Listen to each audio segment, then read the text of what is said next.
너무 재밌어서 잠 못 드는 세계사. 지은이 우야마 다쿠에이. 옮기니 오세웅.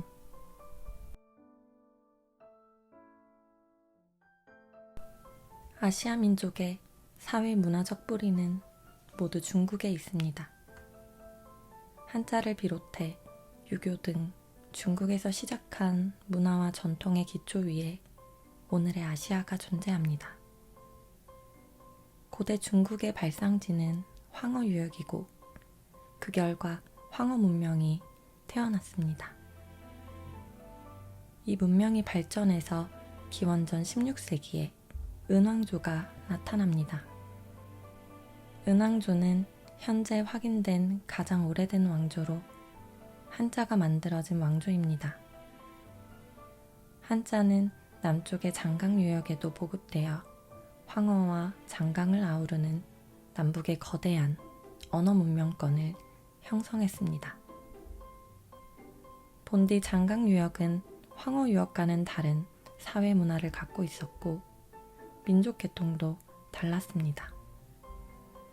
하지만 한자가 보급되어 양쪽 지역의 공통 언어 기반이 되면서 중국이라는 원형을 탄생시켰습니다.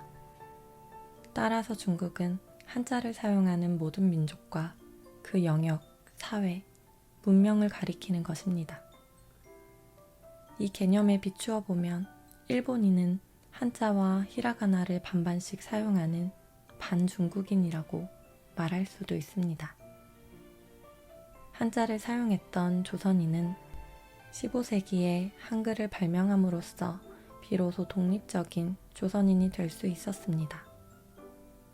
그 전까지는 실질적으로 중국 문명의 일부였기에 정치적, 문화적으로 중국과 조선을 구별하기가 거의 불가능했습니다. 실제로 중국 왕조는 중세까지만 해도 조선을 중국의 일부로 간주했습니다. 또한 북방의 몽골족 등 유목민 중에서도 한자를 사용하고 중국 문명에 동화된 사람들은 중국인이 될 수 있었습니다. 중국인은 다민족의 집합, 혼합이며 각 민족의 생김새, 풍습, 기질이 달라도 한자라는 공통의 언어 기반을 가진 사람들의 집합체입니다. 인간이 사회라는 것을 형성할 때도 언어가 출발점이 되었고 구심점이 되었으며 언어로 인해 발전했습니다.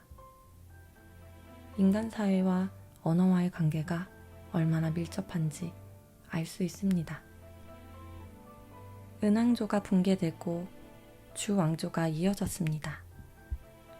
주왕조 후반인 기원전 8세기 북방 유목민의 침략 등으로 주나라가 약화되면서 지방의 군웅들이 할거하는 혼란과 분열의 시대로 접어듭니다. 이 시대를 춘추 전국시대라고 부릅니다. 춘추 전국시대에는 철이 발명되면서 철제 농기구 덕분에 농업 생산량이 비약적으로 늘어났습니다. 유력한 촌락 공동체가 발전해서 도시가 되고 도시 경제의 형성 과정에서 화폐가 출현했습니다. 경제 발전이 가속화되자 그때까지의 기득권층이 바뀌면서 실력주의 시대가 찾아왔습니다.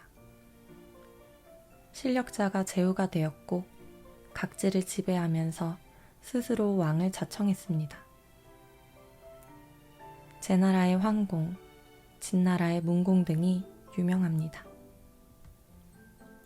각 국왕은 유능한 인재를 수시로 발탁했는데 공자와 맹자, 손자 등 제자백가로 불리는 위인들이 많이 배출되었습니다.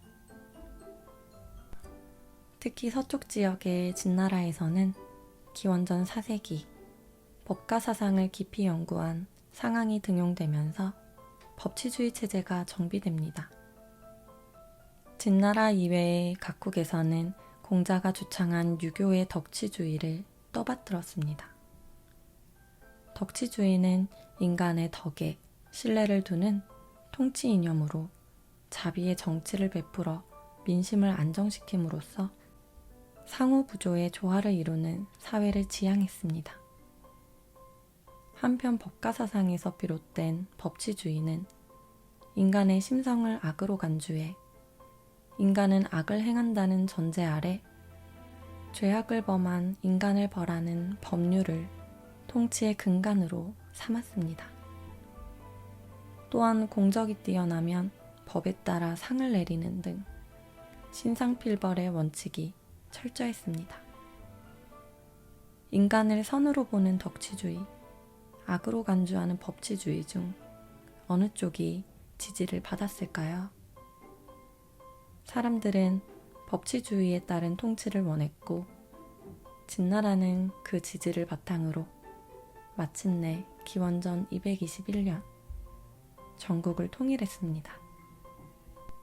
이는 정치의 본질을 잘 나타내는 역사라고 말할 수 있습니다. 정치는 사람의 선의에만 의존할 수 없고 실제로 존재하는 것은 사람의 욕망뿐이라는 것을 보여줍니다. 인간은 자신의 욕망을 채우기 위해 남의 것을 빼앗고 속이고 죽이는 등의 악행을 저지릅니다. 그러한 욕망을 억제시키기 위한 강제력 있는 장치가 사회에는 필수 불가결한데 그것이 바로 법입니다. 자비와 덕만으로는 욕망을 억제시키기 어렵기에 사람들은 보기 흉할 만큼 싸웁니다. 법은 욕망의 폭주를 벌합니다.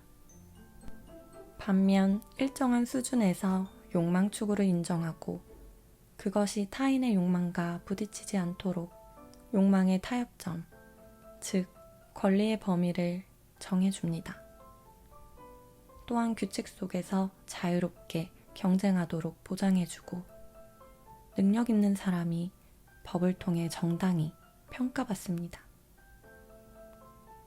유교의 덕치주의는 윗사람에 대항하는 것을 인정하지 않으며 부당한 기득권이 고정화되고 경쟁이 무의미해지면서 사회 발전을 꾀할 수 없습니다. 선의, 덕이라는 말은 아름답게 들릴지 몰라도 정치에 본격적으로 도입하면 사회는 혼란스러워질 뿐더러 부패한다는 정치상의 역설을 이해할 필요가 있습니다. 진나라에서 법가 사상을 주창한 상황이 등용되었을 당시 진나라의 지배층은 부패에 있었고 정치가 제대로 기능하지 않아 나라가 쇠약해진 상황이었습니다. 그것을 법치주의로 새롭게 정비한 장본인이 상황이었지만 기득권을 지닌 저항 세력이 강하게 반발하는 바람에 몇 번이고 암살당할 뻔했습니다. 그래도 국왕의 강력한 후원을 등에 업고 갖가지 참신한 개혁을 단행했습니다. 하지만 저항 세력의 반발도 만만치 않아 국왕조차 상황을 보호해줄 수 없는 처지가 되었고 상황은 끝내 죽임을 당합니다. 진정한 개혁자는 고독한 법입니다. 상황의 개혁 의지는 진나라의 젊은 지도자층에 받들여져 그 후에도 법가 사상에 의한 개혁이 단행되고 진나라는 강국으로 발전해 마침내 시황제에 의해 전국 통일을 이뤄냅니다. 진나라가 유교 사상을 버리고 법치주의를 받아들였던 이유로 진나라의 지리적 배경을 꼽을 수 있습니다. 진나라는 지금의 서안에 본거지를 두고 중국의 서쪽에 위치했습니다. 이전부터 서쪽 지역의 나라들과 교류가 활발한 까닭에 국제 감각이 풍부해져 다른 나라처럼 유교 사상만 고집하지 않았지요. 교역으로 상공업, 화폐 경제가 발달했고 법가 사상이라는 새로운 기준을 적극적으로 도입할 수 있었습니다.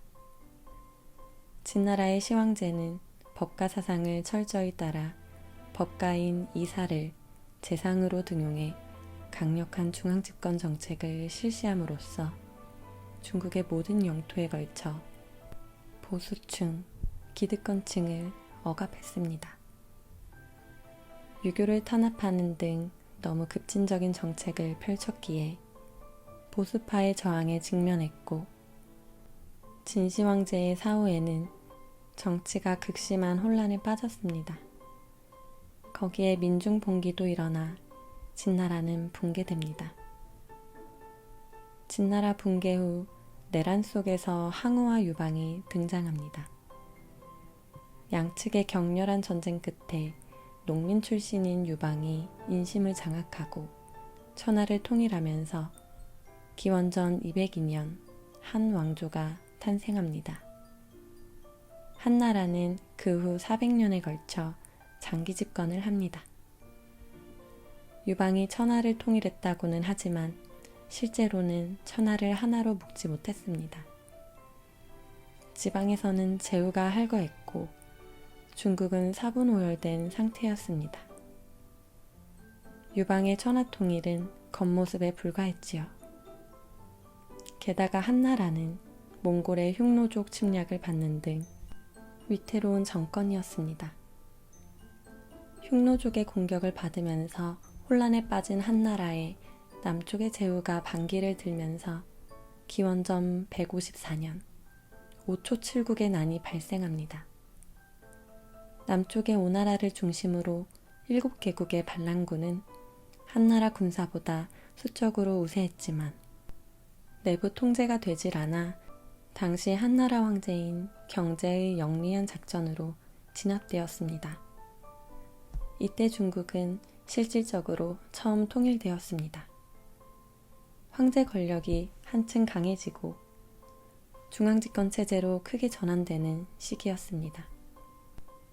부친인 경제의 집권 정책은 아들인 무제로 이어져 보다 강력한 중앙 통치가 실시되었습니다. 국내 안정이 확립되면서 국외로 시선이 향한 것이지요. 북방 이민족인 몽골의 흉노족은 중국의 빈번히 쳐들어오면서 약탈, 살인을 일삼았습니다. 무제는 막대한 재정을 지출하여 거대한 군사 조직을 편성해 흉노족 토벌에 성공했고 북방 변경은 안정되었습니다. 하지만 흉노족을 토벌하는 데 들어간 지출 때문에 한나라는 급격한 재정난에 빠지게 됩니다. 피폐한 재정을 다시 세우기 위해 무제는 소금과 철의 판매권을 민간인으로부터 빼앗아 조정해서 비싼 값에 독점 판매하도록 했습니다. 소금은 인간이 생존하는 데 필수 먹거리이고 철은 당시 상당한 고가라서 판매하면 거대한 이익을 취할 수 있었습니다. 소금과 철의 전매권을 조정이 가지면서 나라의 재정은 일시적으로 윤택해졌습니다. 하지만 소금과 철 판매에 종사했던 민간인들이 졸지에 생계수단을 잃으면서 급격히 실업률이 올랐습니다. 소비자도 고가의 소금과 철을 사야 했기에 가게도 압박을 받았지요. 점차 경제 전체가 피폐해졌고 조정의 세수입도 줄어든 탓에 전보다 한층 심각한 재정난이 닥쳤습니다. 또한 무제는 균수평준법이라고 부르는 곡물, 상품의 독점권 정책도 실시했습니다. 곡물과 상품을 가격이 싼 시기, 싼 장소에서 대량으로 사들여 반대로 가격이 비싼 시기, 비싼 장소에서 대량으로 판매해 이익을 올렸습니다. 본디 이러한 거래는 민간업자의 일이라서 위에서부터의 압력이 들어오지 않는 자유로운 시장에서 자유롭게 물건을 사고 팔 때라야 가격 안정에 기여하고 전체 시장에 이익이 됩니다. 하지만 여기에 조정이 권력으로 개입해 반강제적으로 물건을 싼 값에 팔게 하고 또 비싼 값에 사게 만들어 민간업자의 부를 수탈하는 행위를 아무렇지도 않게 저질렀습니다. 그 결과 곡물 시장이 암시장으로 바뀌었고 서민에게 곡물이 안정적으로 공급되지 않아 가게를 압박하고 경제를 혼란시켰습니다. 또한 무제는 진나라 때부터 사용된 동으로 만든 화폐인 반량전을 폐지하고 새롭게 오수전을 발행했습니다. 반량전은 동이 4.5수가 함유된 화폐입니다. 오수전은 이름 그대로 오수의 동이 함유되었습니다. 납세할 때 내는 화폐는 오수전만 인정되었습니다. 가령 반량전 100개로 내는 세금과 오수전 100개로 내는 세금은 개수는 똑같지만 동의 중량으로 따지면 10대 9의 비율로 오수전이 무겁습니다. 이는 실질적으로 10%의 증세가 되기에 부유층은 말할 것도 없고 서민에 이르기까지 큰 반발을 불러일으켰습니다. 오수전 도입은 모든 조세에 증세 부담을 주면서 무거운 세금을 이기지 못하고 도망친 사람, 폐업하는 상인들이 줄줄이 이어지면서 경제는 혼란에 빠졌습니다. 무제의 이러한 경제 정책에 대해 그 부당함을 간언하는 신하도 많았지만 무제는 귀담아 듣지 않았습니다. 무제는 태어날 때부터 제왕이었기에 돈이 어떻게 들어오고 나가는지는 전혀 관심이 없었지요. 신하가 폐하, 돈이 없어서 안 됩니다 라고 간언해도 화를 내며 아무 데서라도 가져와 라며 소리를 질렀습니다. 그 결과가 앞서 언급한 대로 민간업자를 압박하고 그들의 부를 수탈하는 어리석은 짓으로 이어졌습니다. 무제는 흉노족 정벌 시 유능한 장군을 발탁해 훌륭한 지위로 큰 공적을 남겼지만 반면에 가련할 만큼 경제 문외한이었기에 정책이 서민들에게 어떤 영향을 주는지 전혀 알지 못했습니다.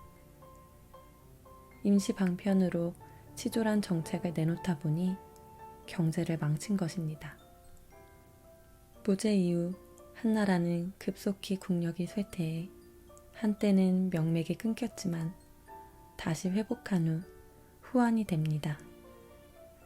전한시대는 흉노족을 토벌하면서 서북 지역이 안정되었고 후한시대는 서쪽과의 교역이 활발해졌습니다. 실크로드의 원형이 만들어지고 로마 황제인 마르쿠스 아우렐리우스 안토니우스의 사자가 찾아온 시기도 이때였습니다. 후한의 마지막 시기에는 크고 작은 항쟁이 이어지면서 184년에 황건의 난이라는 대규모 민중 반란이 발생합니다. 이때부터 난세의 시대로 접어듭니다. 삼국지는 영화 적벽대전을 비롯해 만화, 게임 등으로 우리에게 친숙합니다. 하지만 일반적으로 사랑받고 있는 삼국지의 영웅 이야기는 거의 허구이며 삼국시대부터 1000년이나 흐른 명왕조 시대에 나관중이라는 작가가 민중을 위한 이야깃거리로 창작한 것입니다. 나관중이 창작한 이야기를 삼국지연이라고 합니다. 이 작품을 토대로 영화, 만화, 소설 등의 삼국지가 만들어졌습니다. 삼국시대의 진짜 역사서로 인정되는 것은 진수가 쓴 삼국지 정사입니다. 진수는 삼국시대가 끝난 후인 서진시대의 역사가입니다. 하지만 삼국지 정사도 영웅들의 불가사의한 활약상이 그려져 있는 등 상당히 과장된 흔적이 엿보입니다. 그러니 사실로서 그대로 믿어서는 안 되겠지요.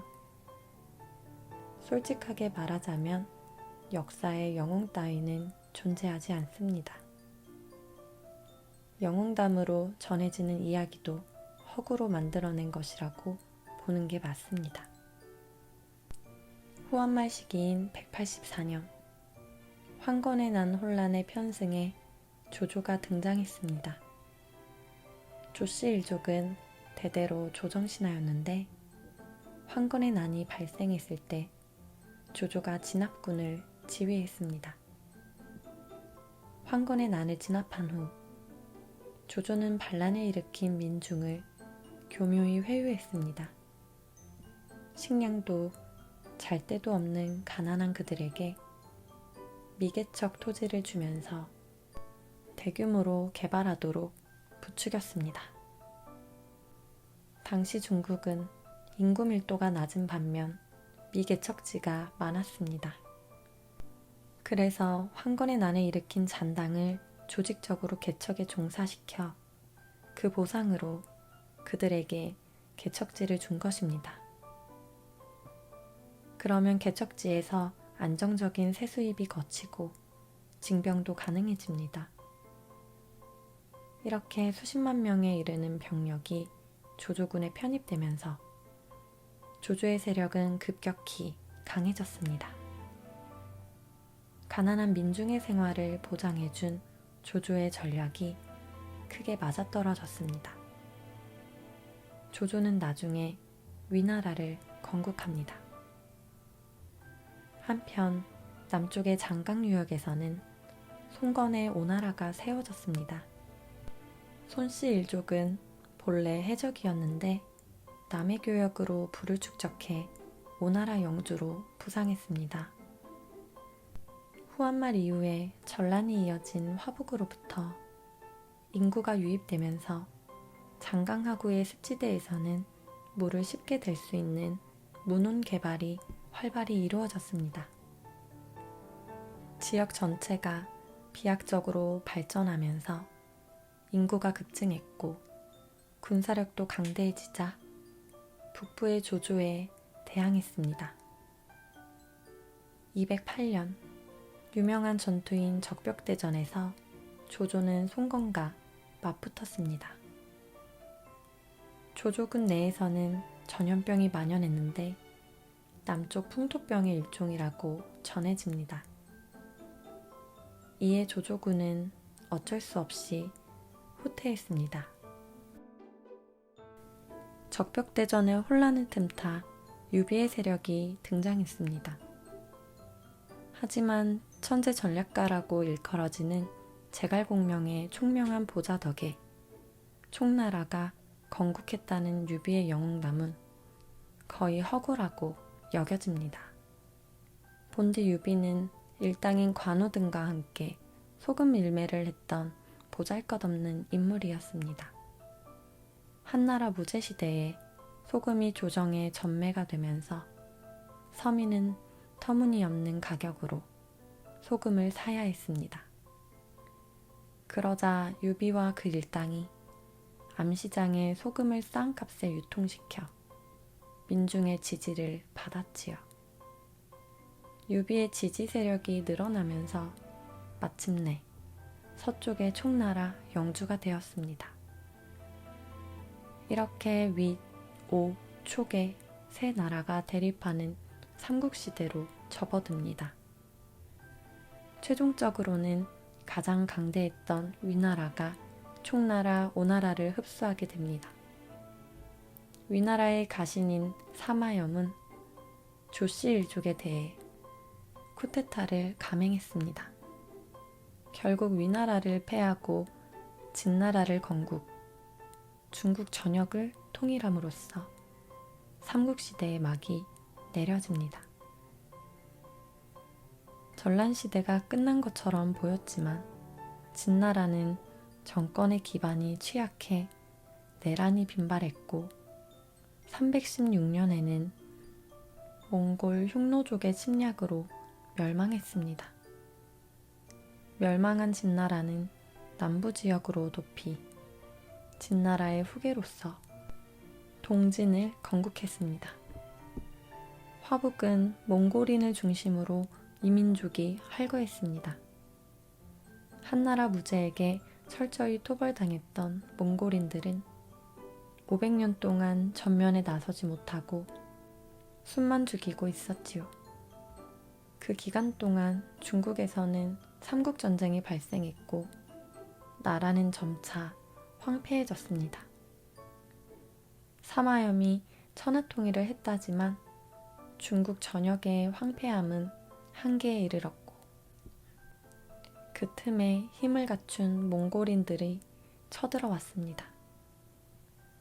몽골인들은 화북을 지배했고 386년에 북위를 세웁니다. 이후 화북의 몽골인 왕조와 강남의 중국인 왕조가 동시에 존재하는 남북조 시대가 열립니다.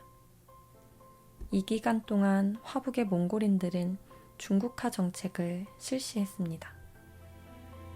몽골인의 문화, 풍습을 버리고 한자를 사용하며 중국 문화를 받아들였고 중국인과의 혼인으로 이어지면서 화북을 침략한 몽골인들은 불과 100년 만에 중국화되었습니다.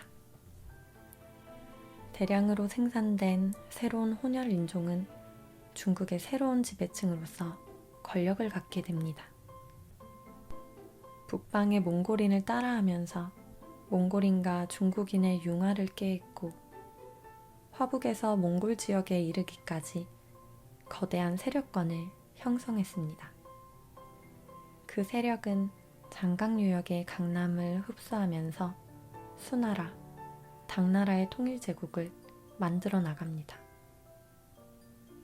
춘추 전국시대 이후 철진 옹기구 개발 등 농업기술의 발전으로 중국 인구는 많이 늘어났습니다. 전환시대의 1세기에는 인구가 약 6천만 명에 달했지만 후한 말부터 삼국시대인 3세기에 인구가 급감했습니다. 무려 1,000만 명 정도까지 감소했다고 추정되고 있습니다. 전쟁을 비롯해 전염병, 기근에 시달린 비참한 시대였음을 알 수 있습니다. 그러니 영웅의 시대, 곧 삼국지 시대는 통속적인 이미지에 불과하지요. 280년 진나라가 중국을 통일했을 때 1600만 명 정도까지 인구를 회복했지만 몽골인을 비롯한 북방 이민족의 침입으로 재차 혼란한 전쟁 시기로 접어들면서 다시 인구가 급격히 줄어들었습니다. 이 시기에 1,000만 명의 인구가 사라지고 화북에 거주하던 많은 중국인들이 전쟁을 피해 강남으로 이주했습니다. 이주민만 수백만 명의 규모라고 알려져 있습니다.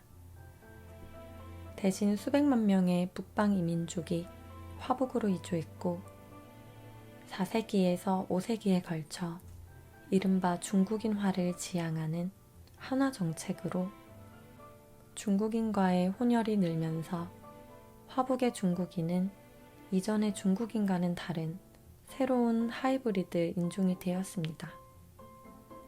말하자면 중국 문명은 중국인이라는 틀을 넘어 그 자체가 지극히 복합 문화적인 양상을 띠게 되었지요.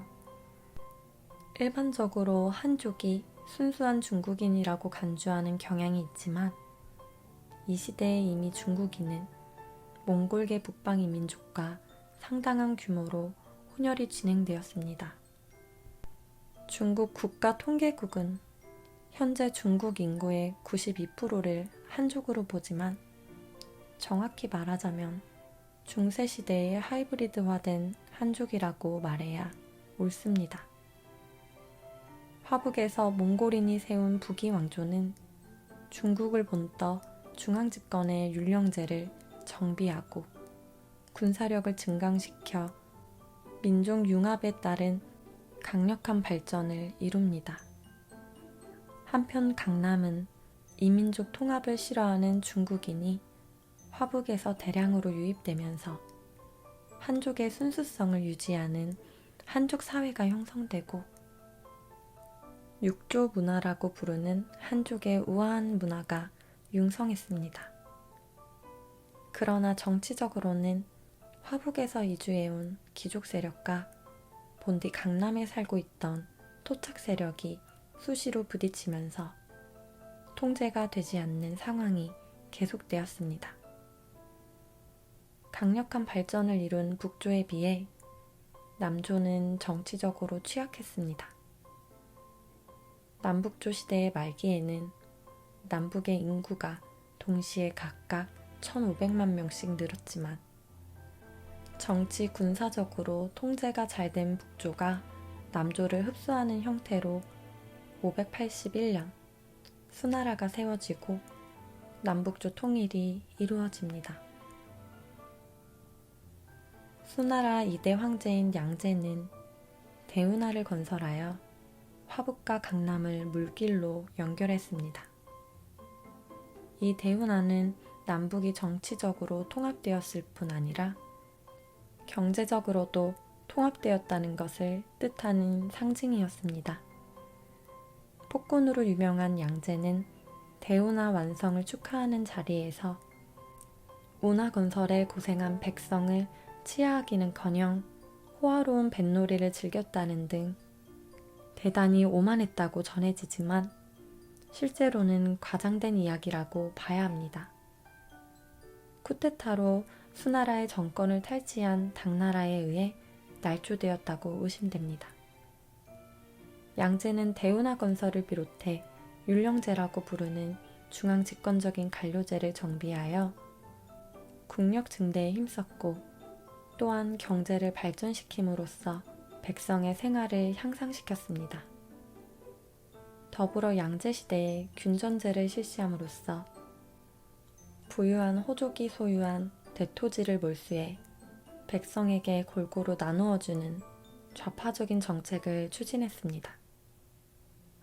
또한 양제는 과거라는 관료 등용 제도를 실시했습니다.